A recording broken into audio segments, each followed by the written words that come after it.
Hi, it's Matt with EquiPredict Analytics. We're going to go over in this video the conditions that often exist or often appear before QQQ makes its real move and why most traders actually enter in too early. So if you've ever taken on a trade in QQQ and you've lost money in that trade, it's not, but you were correct on the general directionality.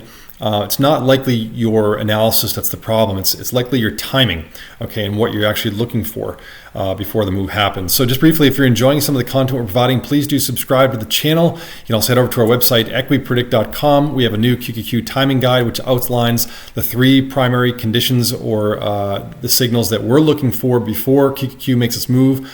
Before we take on a position in QQQ, you can get that in the timing guide. We also have our 2026 stock market forecast, which is live and available until January 31st. We have some articles open for readers, and you can head over and read about our subscription model over there at EquiPredict.com. So up on the screen here, we've got the weekly chart of QQQ. I'm only using weekly charts because it allows me to move faster through the examples and through the larger, allows me to move faster through larger time frame examples.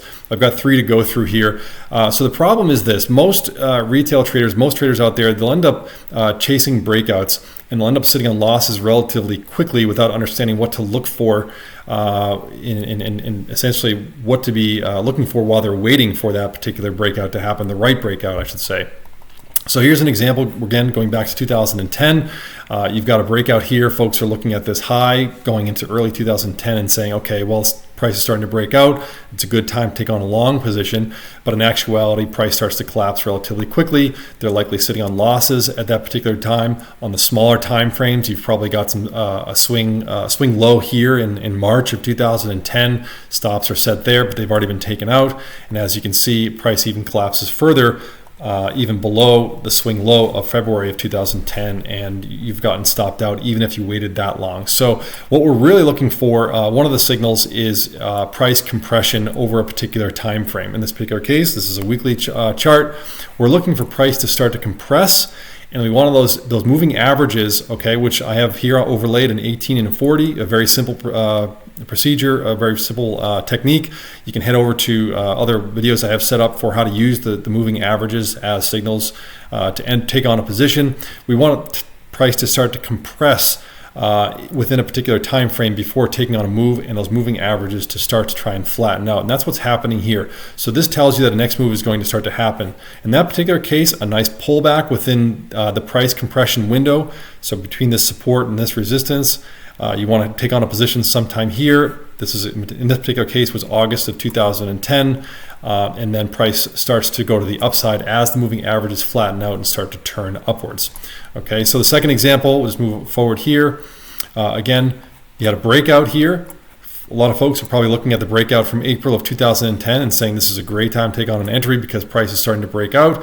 But again, you're getting in, you're not getting in at the right time. You've gone ahead and acted hastily, so to speak, without looking for that kind of compression like I've spoken about.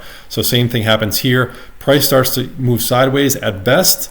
You may be sitting on maybe a slight profit here, but a lot of frustration because you were really hoping that price continue to climb further. But what you're going to see is as time progresses, the weeks went on in 2011, price started to collapse. You're sitting on losses, starts to bounce around, and then you're even sitting on further losses here going into the summer of 2011. So again, what we're looking for is that price compression start to bounce around. You're going to see that happen here.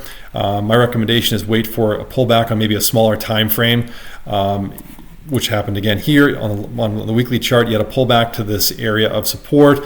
One of the things our members have at their disposal is the monthly outlook for QQQ. It lets us know where the directionality and bias is likely to go for QQQ. One of our popular forecasting models is our blue wave forecast. In this particular case, it had an 84% probability. So you combine the two with your compression, with your price compression here, and it gives you a general sense of where QQQ is going to be going over the next several weeks and possibly even months ahead. And this is what happened. QQQ ended up following our forecasting model. The blue wave was effective at that particular point in time and let us know that price action was going to continue likely headed higher from this area of price compression back here in 2011. So I hope this helps. Definitely head over to the website and pick up that free QQQ timing guide with the 3 signals in it, so you have that on paper and available to you as you're trading QQQ.